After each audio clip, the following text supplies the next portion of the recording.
Makapigil hininga ang eksenang ito, kung saan ang nagbabagang lava dumaloy sa snow o niebe na bumabalot sa crater ng pinakapatayag na bulkan sa Europa.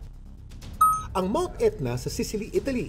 Ito lang February 11 nang maitala ang pinakahuling erupsyon ng naturang bulkan. Ayon sa National Institute of Geophysics and Volcanology of Catania, ang lava flow namataan sa pagitan ng base ng Bocca Nuova crater at ang Southeast crater.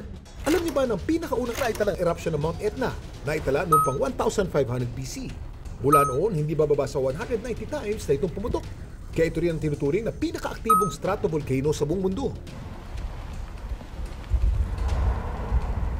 Dahil sa natatangin nitong ganda at sa nakadikit na rin ditong kasaysayan, noong June 2013, ang Mount Etna napabilang sa listahan ng UNESCO World Heritage Sites. Laging tandaan, kimportante ang may alam.